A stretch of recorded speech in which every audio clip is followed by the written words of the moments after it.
We're going to be doing things a little differently today, and here's why. We have a lot of content we have to cover, but I got something I want to put you through first.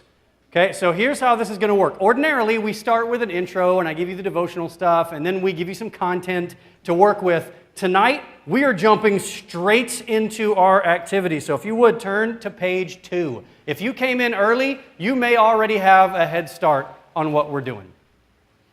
Without any further discussion and without any content discussion about what we're talking about tonight, here's what I want you to do. I want you to play a little game, you and your spouse. Here is the setting. You are on a cruise ship that just sank in the Caribbean, and you awake to find yourselves on a deserted island. The two of you are the only survivors, and one of you is injured. You have no idea where you are. You think there's a chance that people know of the ship's distress, but you're not sure. A storm appears to be on the way. You decide that you need to prepare to survive on this island for some time and also make sure you'll be spotted by a rescue party. There's a bunch of stuff from the ship on the beach that can help you, but you can only carry 10 items. Here is your objective. First, in your own packet. So it's not a group activity. In your own packet, you circle the 10 items that you would like to take to survive on this island, given the scenario I just described. Your spouse will do the same. When you've both circled 10, I need you to get together and come up with a list of your collective 10 items. So you're going to do yours, your spouse is going to do theirs, and then you're going to talk together and you're going to come up with 10 that you agree on. These are our 10. Is everybody clear on the expectations? All right, here's the other thing I'm going to do. Normally, I start the timer at the beginning and you see exactly how much time you have. I'm not going to do that this time in the interest of flexibility. So here's what I'm going to do. I'm going to give you about 10 minutes to do this. You'll see the timer start at a 2-minute warning, and I'll tell you when you've got 2 minutes. So go ahead and get started, and I will let you know when we are 2 minutes from closing. All right, stay with me really quickly. I'm still not ready to talk, so here's what's going to happen. You are going to go to page 3. On page 3, you have a series of questions about the activity that you just engaged in. Here's what I want. I want you to answer those questions personally. So each of you has the same question. I want you to talk about it as you're answering the question, but you're answering for yourself.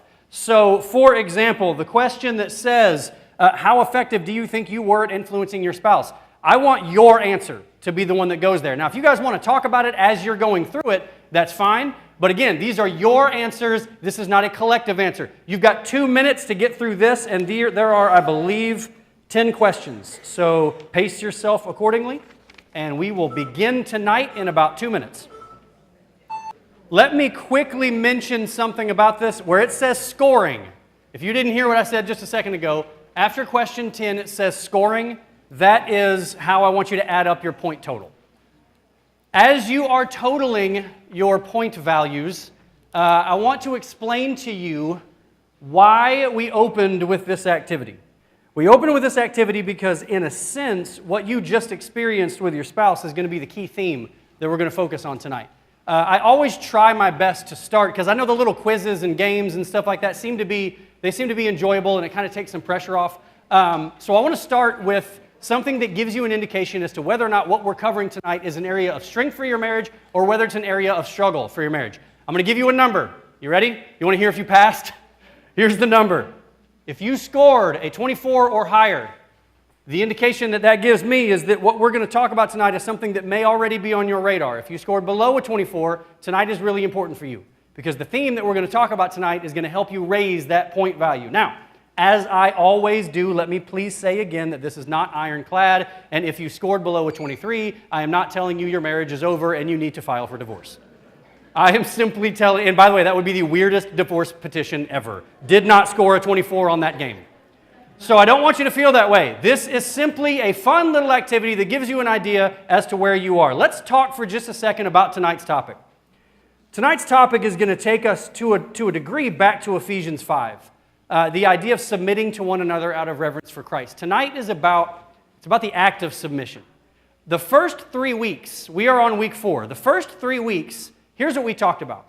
In the first 3 weeks, we talked about creating the kind of environment in your home where submission was desirable, where submission was something that you felt like you could do, where you felt safe to do it. This week, we're not going to talk about creating an environment of submission.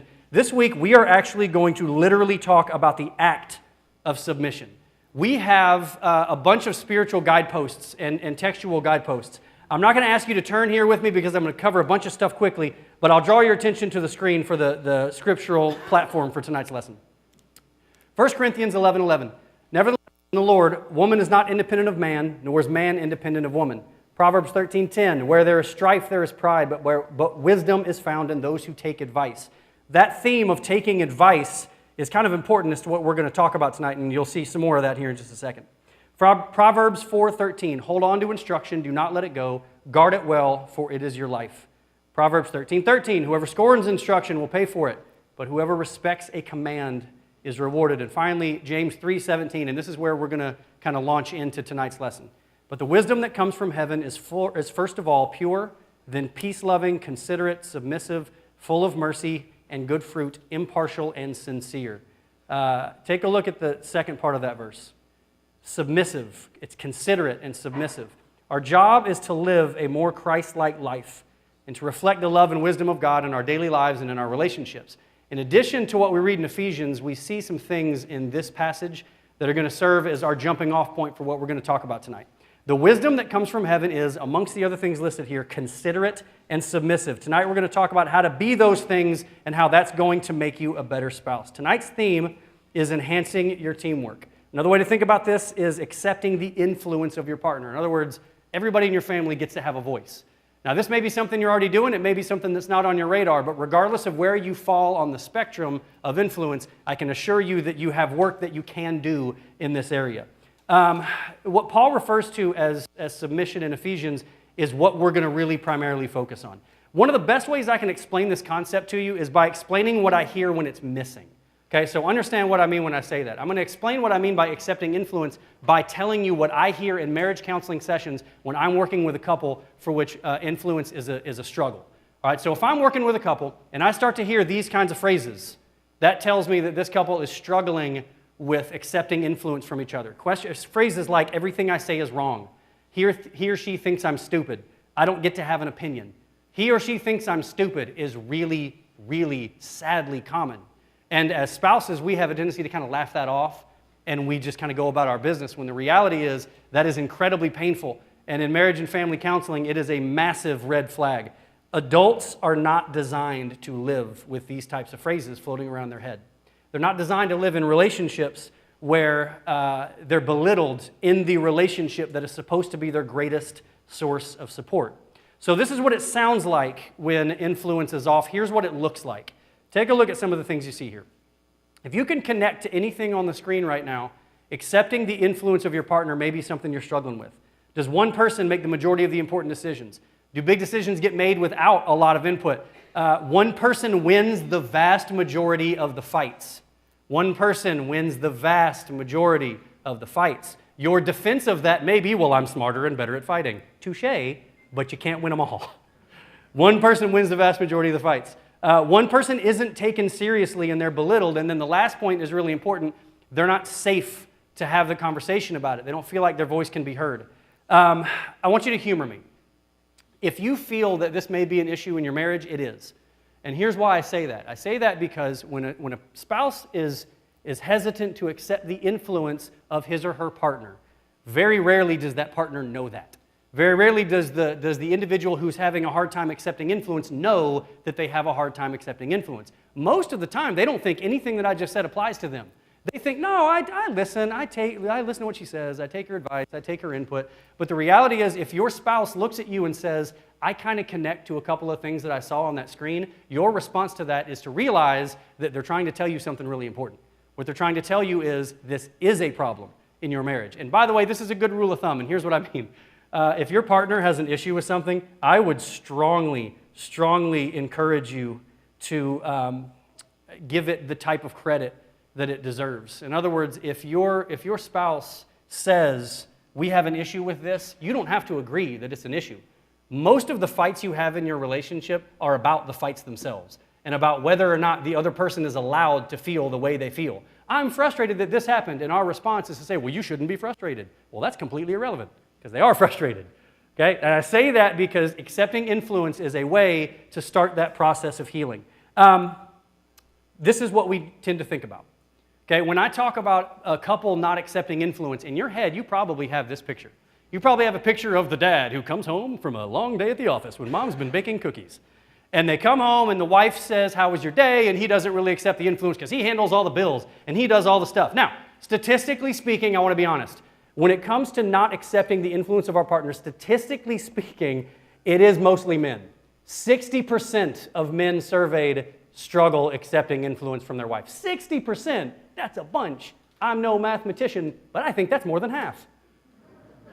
With women, it's closer to a quarter, so it's about 25%, but I don't want to miss that 25% because that means 25% of the men are in relationships where their wife struggles to hear their influence. Now, let me tell you why I bring that up, because more and more often, you know what I contend with in my office when couples are struggling? I contend with this.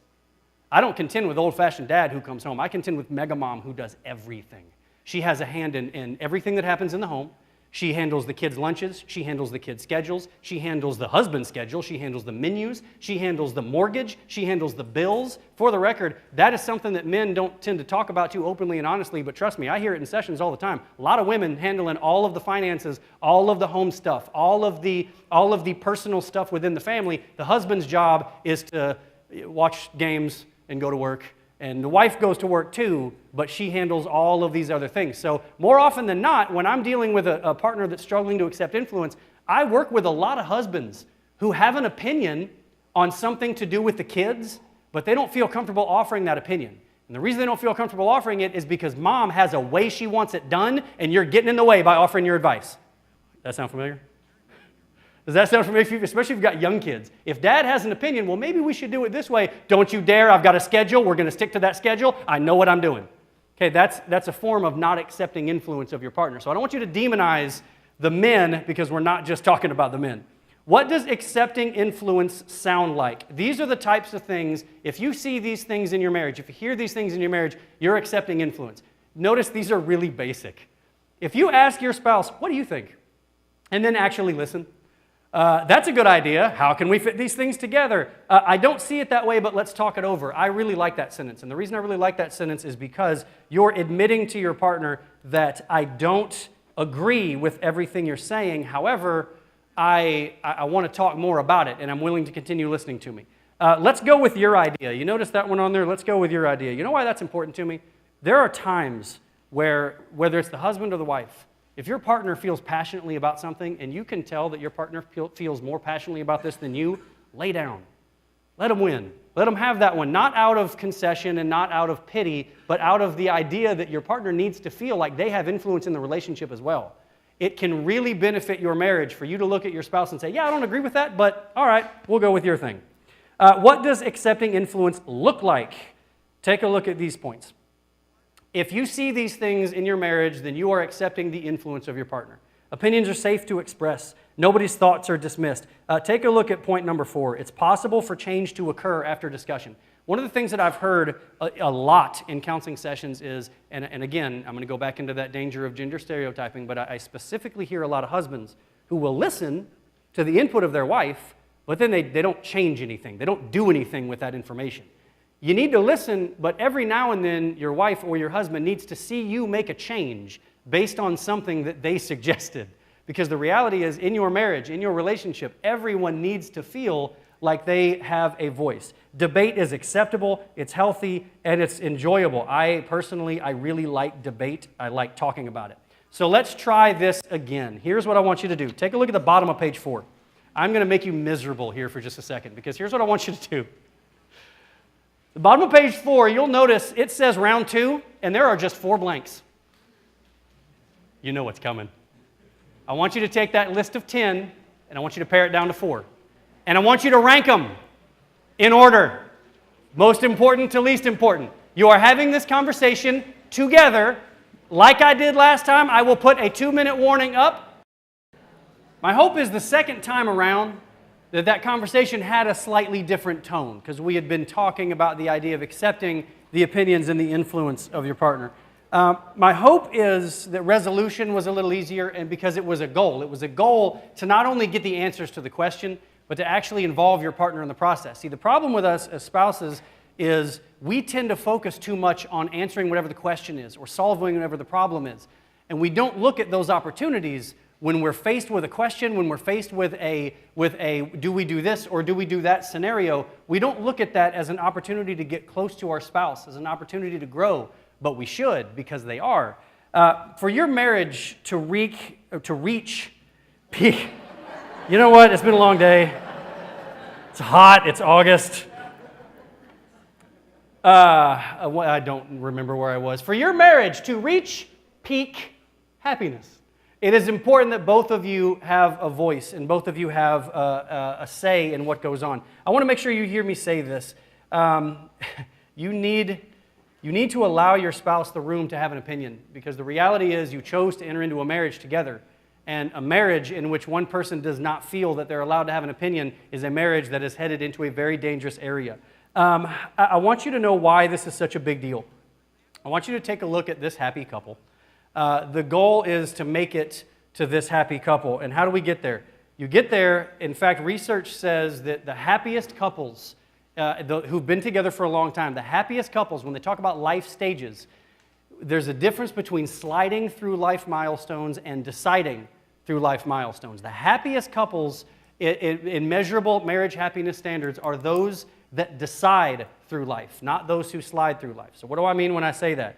Sliding is the idea that life kind of happens and we didn't really talk a lot about what we wanted out of this or how we wanted it to change our family, and it just kind of happened. And we look up one day and we realize we got a bunch of kids and a mortgage and a job that I don't even know how we got. I don't know how we ended up moving here. We end up doing these things that we didn't really plan. That's sliding through your life decisions. Deciding through your life decisions is when you actually talk, you involve your spouse, and you have a conversation, not about necessarily what you're going to do, but how you want these things to impact you. For example, I'm aware that oops babies exist.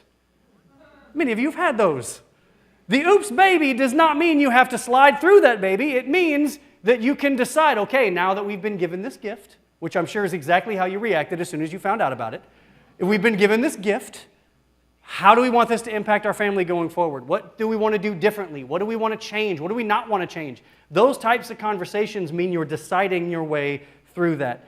In the chapel class, when I taught that for a couple of weeks, you heard me talk a lot about our spiritual walk, and the word walk not being a stroll, that it's intentional, it's deliberate, it's moving from point A to point B in a deliberate fashion. I think our marriage walk is similar to that, and I think when we take time to talk to our spouse about major life stressors and major life decisions, I think what we end up with is a much happier marriage, and that is not my opinion. That's based on a lot of research. So here's what we're going to do. Take a look at page 5. We're going to turn this conversation a bit more serious. We've been talking about what you would take onto a deserted island. Here's what I want you to do now. Now, I want you to talk about your life milestones. This conversation is a lot longer than the time I'm going to allot for you to do it here. It's going to require you to go a lot more in depth, and it may take an hour to fully have this conversation, but I want you to get started tonight. I'm going to give you time enough to talk through at least a couple of these points. Here's what I want you to do. Number 1, it says, what life milestones, stages, events, stressors, what do you anticipate in the near future? Now, that doesn't have to be some life-altering event.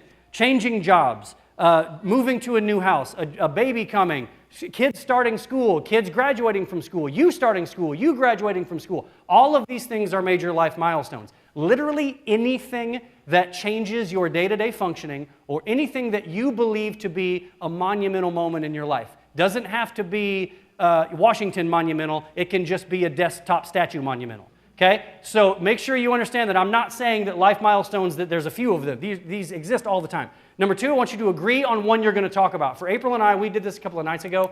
It was easy for us because our oldest son is starting kindergarten in a couple of days. So we are sending our first one off to school. So, of course, I am very excited. April is convinced that by next Thursday he'll be off to college, so she's struggling with that. But we were able to talk through that as a major life milestone. Here's what I want you to do. Talk about how it's exciting. Talk about what concerns you have. Talk about what your goals are for this life stage. Number 6 is important to me. In what ways are your goals similar and in what ways are they different? If you actually engage in that conversation, in what ways are our goals different and in what ways are they similar, you're going to be accepting the influence of your spouse because you're listening. You're listening and you're analyzing their words and comparing them to your own. What do you want to avoid during this milestone? Number 9 is a tough one. Take a look at number 9. Pretend you're now past this milestone, and as far as you're concerned, it went perfectly and you came out of it exactly as you wanted. what would it look like? How could you tell that it went perfectly? I asked that question for this reason. It's one thing for us with our man brains. It's one thing for us to hear what you want. It's another thing for you to actually give us a picture of what that's going to look like. That helps us get from A to B. So be sure you've talked through number 9. Now, as I mentioned, you are unfortunately not going to get as much time to talk through this as I would have liked to give you, because we do have one last really super awkward, uncomfortable, but very important section that we need to cover. And if you've been peeking, you know what I'm talking about. If you haven't, I wouldn't. So here is what I would like for you to do. I would like for you to take just a few minutes and talk through as many of these as you can. Now, I want to say this, don't be in a hurry. So if you only get the first 3 parts of this done and you've only talked about one life stressor, that is perfectly okay. Don't be in a hurry, but do as best you can. Same as I've been doing all night, I'm going to give you a 2-minute warning. When it's about time to start wrapping this up, you'll probably have about 5 minutes. You may begin. I don't want you to feel, at any point, I don't want you to feel out of control in your marriage. Now, I understand that control is kind of an illusion for us anyway, but I don't want you to feel like you don't get to have a say in the way your marriage looks and in the way your life looks. And if you've struggled with routine and as a result you just don't really talk to each other as much as you used to, tonight is a really good opportunity for you to rekindle that. I want to say something about what you see on the screen in front of you. There's a question anytime I talk about accepting partner influence. There's a question that comes up, and that is, well, I've got an area that I'm really strong in, and so I kind of handle that area, and she doesn't really have a say in that area, but we're fine with that. Is that still considered not accepting influence? My answer to that question is, it depends on how you got there. If you as a couple have decided she's really good at paying the bills, so she handles the bills and I'm out, great. That is A-okay, that is accepting partner influence. If you have decided as a couple that she's really good at this or he's really good at that, so you kind of stay out of it, that's fantastic. If one of you made that decision, that's not accepting your partner's influence. If one of you made that executive decision and told the spouse, I am now going to do this and you are going to stay out of it, that is the opposite of what I'm talking about, and that to me is dangerous. So again, I'm fine with this depending on how you got there. I want to make sure that we've talked about this story. Let's talk about these kids. That is actually a haircut for hippie Ryan. There's way worse pictures than this. This is April and I when we were 24. We were engaged, and here's what happened. My wife made a really bad choice. She got engaged to some guy who was a college dropout, who was unemployed and had no future. That guy was me. She got engaged to this guy, and when we got engaged, I was an underachiever in every sense of the word. There's a long story behind how we got from point A to point B, but she did not marry a guy with a lot of vision. She married a musician. I don't know if you can tell that, but that's who she married. Right after we got married, all of a sudden, as many husbands in here can relate, I got hit with this really weird feeling that I'm going to have to take care of this person. And I'm going to have to provide a living, and I want them to, respect me. And so I felt like I needed to do more with my life than what I was doing. And I had this idea that I would use that music thing that I was doing, and I would make a career out of it by going into worship ministry. And I was going to do that by going to a school in Florida, because my parents lived in Orlando. There was a school I could go to get my music education. Then I was going to go into worship ministry. I was very excited about this, and I talked to April about it when we were engaged. And I said, this is what I want to do. I think this is going to be great. I was super excited. It was very ambitious, and it was all about trying to provide for her. So we packed up the U-Haul, and we moved to Florida. And if you want to know how that story ended, do I live in Florida? 6 weeks. That's how long we were in Florida. We were there for 6 weeks. At the end of 6 weeks, we looked at each other, and it wasn't going well. And you don't need to worry about the details, but it wasn't going well. And after about 6 weeks, we looked at each other and said, something's not happening. Something's not clicking. And at that point, I started to accept her influence. Now, why am I telling you that story? I'm telling you that story because I ignored an opportunity to really talk to my wife. She was a teacher. She had graduated. She actually did it right. She graduated at 22 and then started working like a crazy person. She had her stuff together. I, on the other hand, did not, and I got very excited about the prospect of having that happen, and so I kind of jumped the gun. Now, I tell you that story because I did not accept my wife's influence, and it had nothing to do with malicious intent. It wasn't because I was controlling. It wasn't because I was demeaning. It wasn't because I wanted to run the show. It's because I got really excited about something and didn't take the time to talk to my wife about it.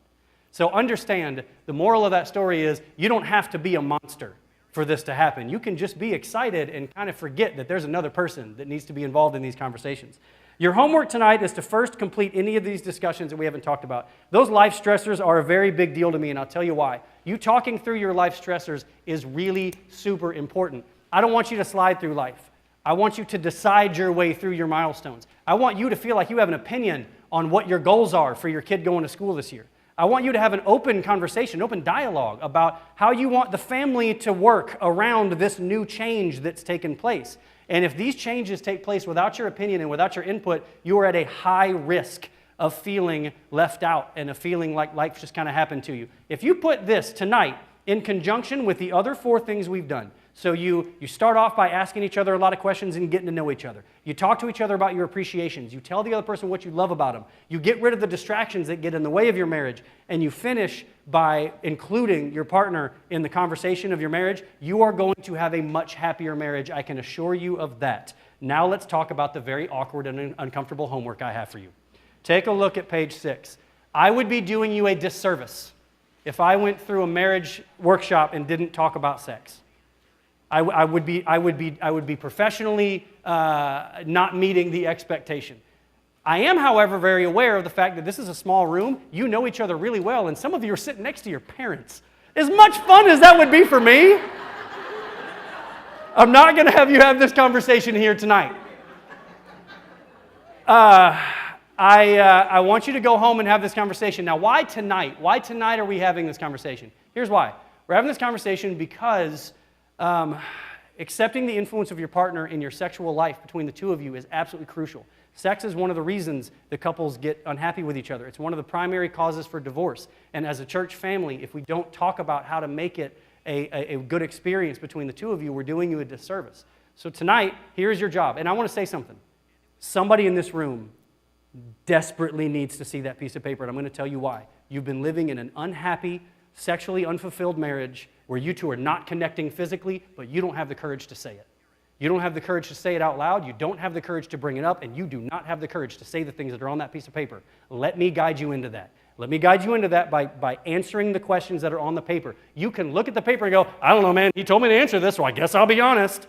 You can blame me when things get awkward and things get uncomfortable, but I want you to fight through the awkwardness. Don't skip questions. Don't skip through it because it feels weird. It feels weird because you don't talk about this enough. And I say that not as an indictment on you as a married couple. I say that because you're normal. Normal marriages, by and large, do not talk about one of these issues. The most important issue that goes undetected and unresolved is sex within a marriage because it's weird to talk about. I want to point out 2 quick things about this homework assignment. Question number 3. How do each of us let the other one know when we're initiating sexual activity? What cues do we offer to let the other one know we're in the mood? You know why I'm asking that question? If I had $1 for every husband who sat in my office in a session and said, I've been turned down, she turns me down for 2 weeks in a row, every night I've tried to initiate sex and she turns me down every time, and she looks at him and goes, wait, what? And he says, no, at night when the kids go to bed and I look at you and I'm like, hey, the news is about to go off. And she looks at him like, sorry, I didn't realize that was your dance of seduction. But that's what it is. I want you to have that conversation because you know what that leads to? That leads to a lot of hurt feelings because you think you're being rebuffed when you're not being rebuffed. Your spouse has no clue what's going on. That's why you feel like you're being rebuffed. Number 7. Number 7 is also kind of awkward. I want to tell you why we're going to include number 7. We're going to include number 7 because number 7, I want you to finish this on a positive note. Avoid something.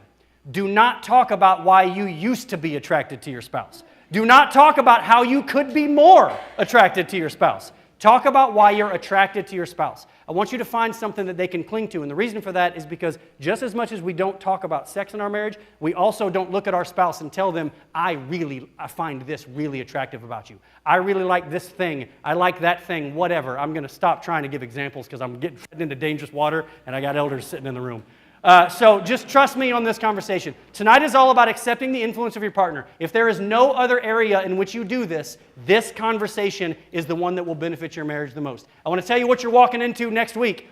Next week is Fight Night at Eastridge. We are talking about your fights. We're talking about your technique. We're talking about how you can go in the right way and not hurt each other's feelings too bad. We're going to talk about the rules of marital fighting and why fighting is not the end of a marriage, and sometimes it can be the sign of a very healthy marriage, but we want to manage it accordingly.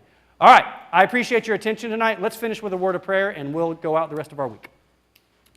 Father, we come to you tonight as we started, Lord, grateful.